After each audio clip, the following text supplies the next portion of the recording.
ഒരു യുദ്ധക്കളത്തിൽ ഇരു രാജ്യങ്ങളും എങ്ങനെയാണോ ഏറ്റുമുട്ടുന്നത് അതേ വീറും വാശിയോടും കൂടിയുള്ളതായിരുന്നു ഇന്ത്യ പാകിസ്ഥാൻ ക്രിക്കറ്റ് മത്സരങ്ങൾ എന്നും നമുക്ക് കാണാൻ സാധിക്കും.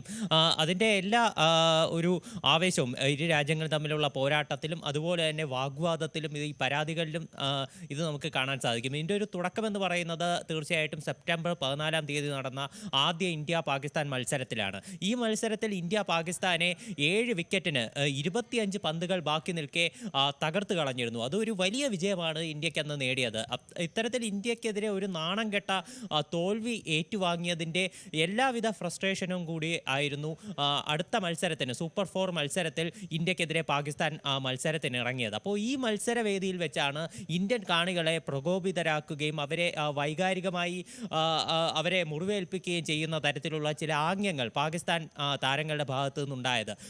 ഇതിൽ ആദ്യമുണ്ടായത് ഈ ഹാരിസ് റൌഫ് എന്ന് പറയുന്ന താരത്തിൻ്റെ കയ്യിൽ നിന്നായിരുന്നു. ഇദ്ദേഹം 2022-ലുള്ള T20 വേൾഡ് കപ്പിൽ വിരാട് കോഹ്ലി ഇദ്ദേഹത്തിൻ്റെ ഓവറിൽ 2 സിക്സുകൾ പായിച്ച് ഇന്ത്യയെ വിജയത്തിലേക്ക് നയിച്ചിരുന്നു. അപ്പോൾ ആ ഓർമ്മയിൽ ഫീൽഡിംഗ് ചെയ്യാൻ നിന്നപ്പോൾ ഹാരിസ് റൌഫിനെ ഇന്ത്യൻ കാണികൾ ഇദ്ദേഹത്തിന് നേരെ കോഹ്ലി കോഹ്ലി എന്ന് വിളിച്ചു പറഞ്ഞിരുന്നു. അപ്പോൾ ഇതിൽ പ്രകോപിതനായിട്ടാണ് ഇദ്ദേഹം കാണികൾക്ക് നേരെ കൈകൊണ്ട് 6-0 എന്നുള്ള തരത്തിൽ ആംഗ്യം കാണിച്ചത്. അതായത് ഇന്ത്യയുടെ 6 വിമാനങ്ങൾ വെടിവെച്ചിട്ടു എന്നുള്ള തരത്തിൽ സൂചിപ്പിക്കുന്ന തരത്തിലാണ് ഈ 6-0 എന്ന ആംഗ്യം കാണിച്ചത്. മാത്രമല്ല ഇതിനോടൊപ്പം വിമാനം പറന്നുയരുന്നതും അത് താഴ്ന്നു പോകുന്നതുമായിട്ടുള്ള ആംഗ്യവും ഇദ്ദേഹം കാണിച്ചിരുന്നു. അതുപോലെ തന്നെ മറ്റൊരു പ്രകോപനപരമായിട്ടുള്ള സമീപനം ഉണ്ടായിട്ടുള്ളത് ബാറ്റ്സ്മാനായിട്ടുള്ള സാഹിബ് സാദ ഫർഹാൻ്റെ പക്കൽ നിന്നായിരുന്നു.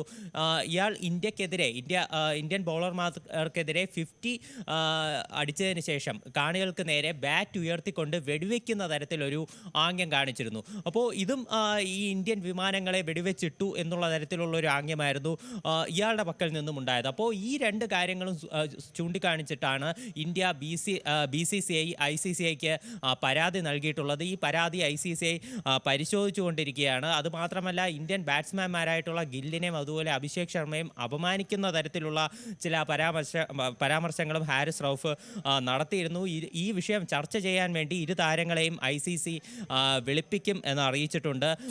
ICCയുടെ എലൈറ്റ് പാനൽ റഫറി ആയിട്ടുള്ള റിച്ചി റിച്ചാർഡ്സിന് മുന്നിൽ ഇരുവരും ഹാജരാകണമെന്ന് അറിയിച്ചിട്ടുണ്ട്. ഈ പരാതി സത്യമാണെന്ന് തെളിഞ്ഞാൽ 2 പേർക്കെതിരെ കർശന നടപടി ഉണ്ടാകുമെന്നാണ് ICC അറിയിച്ചിട്ടുള്ളത്.